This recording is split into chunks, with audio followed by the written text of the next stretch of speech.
Welcome back to Your Health Matters. My guest today is Dr. Paul Yamaguchi, Pain Management Specialist at KRMC. Thanks for being on the show, Paul. It's good to have Thank you for inviting me. So we were talking earlier about pain management and the different types of ways that you can manage pain. You're talking about over-the-counter, the patches, for instance. Now, is that like those icy, were you referring to the icy things when you get a sore muscle? BioFreeze, and there are various pain patches that are available over the counter nowadays. And those work for kind of They a low-level They pain, can. obviously. And what about like Advil and ibuprofen? Do those things help at all? I mean, those medications? Definitely. Actually, a lot of the prescription medications that we prescribe are large doses of over-the-counter medications. Oh, okay. So But they're those managed, obviously. It wouldn't be like, well, go take 10 ibuprofens. Right. You know. A person can really get into a problem if they're taking more than what is the recommended Sure. amount. And even if they do stay within those limits, a person that has a pre-existing medical condition could have a problem just because of compounding an existing problem that they have. Okay. So you could start out with the lighter ibuprofen and Advil if it's minimal pain, but then if it gets worse and it's not being controlled by that, then that's when you'd probably want to go see yourself or go to see your primary care and get a referral to go to see you, right? Sure. Okay. That would be good. So I know that you and I have both been involved with a group called CAM, Complementary Alternative Medicine, and let's kind of educate our audience here about what is complementary alternative medicine. What does that mean? We like to break it down into subsets. So alternative medicine is a field of treatment that has actually been in existence longer than traditional Western medicine. So even though I've been trained in traditional Western medicine, there are various things such as traditional Chinese medicine, for instance, acupuncture, hypnosis, biofeedback. There's a whole parcel of treatment options that are available in this grouping that we call CAM that can help when we incorporate those into a treatment plan for a patient. Okay, so you kind of use them in conjunction with Western medicine as far as pain medications and things? Exactly. Is that what And they may actually supersede or actually be more beneficial for a given patient than what I may have to offer from a traditional medical point of view. Well, I know, I always refer to my own experience because that's how I guess you can know best when you talk about things, but I'm always amazed at our bodies, how amazing they are, this thing that we have that we're living inside of, and how different pieces relate to each other. I was having this pain in my thumb, and I thought I was getting carpal tunnel or something like that. And I went to see a chiropractor, and it turned out my neck needed adjusting, and they adjusted my neck, and the pain in my thumb went away.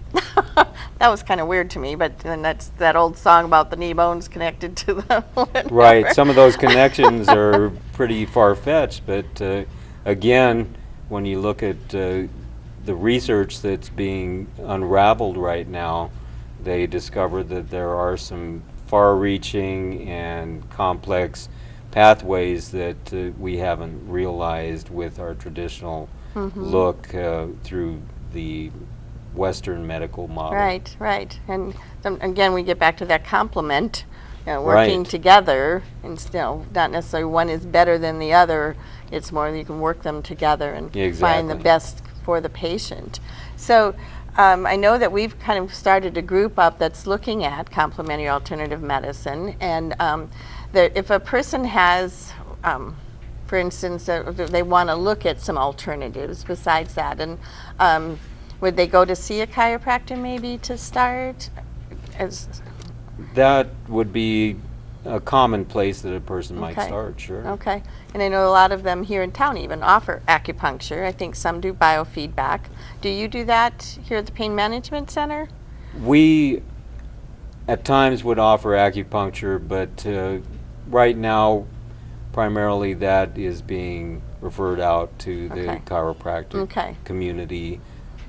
So you're more actually doing like the nerve stimulant that you were talking about and the blocks, things like that can help Yes, people with yes. it. Actually, So that's the really chronic level, right? I mean, the patients you're seeing are the severe pain. right. Okay. We deal with patients that have pain that's been going on for a long Long time time. and has just reached a point where it's difficult for them to function and really interfering with daily living. Hmm. Well, and I know that they run into challenges too if they've been on medications for a long time. That's where the addiction process comes in too, right? And That's a real problem. yeah, so kind of helping them find a way to balance their pain and not get addicted to the medications when you're trying other things like chiropractic. Right. So the nerve blocks, does that make maybe a little, they don't get as addicted to the medications? I don't know, I'm not. The nerve Okay. blocks sometimes can be completely relieving of pain. So depending on an individual's response, what's going on, where their pain generators are located, we can use nerve blocks to specifically treat a problem, and at times we're very successful with that. At times it may only be partially successful, and frequently what we're trying to do is not necessarily take the pain away, but trying to interrupt a pain cycle that has developed just because of the chronic nature of the problem that's been going on. So sometimes it can almost be mental as well, right?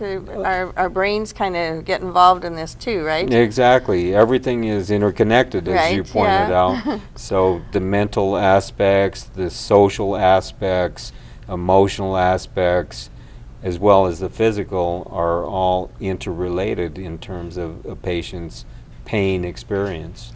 So if, like you have the pain treatment that you offer there, then do you refer them to a psychiatrist or psychologist? I don't know if I put the right terms here either. Sure, but- we like to utilize it, and not everyone is willing to be referred to a mental health worker, but whenever possible, we like to utilize people that can help those that have some disturbance, whether it's depression, anxiety, or a frank psychological problem, to help with the pain treatment that we're offering. Well, I know depression, especially if you're in a lot of pain, and like we talked about how it can be so debilitating, if it's affecting your day-to-day life, then you can get depressed, obviously. Absolutely. So it can be a vicious cycle, it sounds like. That's So, true. well, I really appreciate you taking time to be on the show today. And if a person has some pain issues, we're referring them to their primary care physician first. But then they could go to the primary care physician and say, I saw Dr. Yamaguchi on Your Health Matters, and I really would like a referral to the pain management center. Is that kind of how the process would work? That would be the ideal Okay. situation, exactly. And I think pretty much all of the physicians in town know that we have a pain management center here, so that they would be able to refer you. Or they can go to our website, the azkrmc.com, and look you up, find Dr. Yamaguchi on the website, and that has your picture and your bio. It tells you about that, and phone number, so they could call for more information there. That would be perfect. Okay. We talked a little bit about your hiking that you like to do with your dogs, and are there other things in Kingman that you enjoy doing? Oh, we like going downtown. The downtown area is a fun area. There's a lot of history down there. Yes. There's some great things going on, as you know, and we like to support the local businesses. Great, absolutely. Well, and that's, we talk all the time that KRMC is always trying to encourage new physicians to move here and their families too. So it's important that we support those events and programs to make sure that there's things for them to do when they come. Okay? Exactly. Well, thank you Exactly. again for being on the show, Dr. You're Yamaguchi. welcome. It's great. I hope you all learned something today. I know I did. And stick around for next week. We'll have a new guest for you.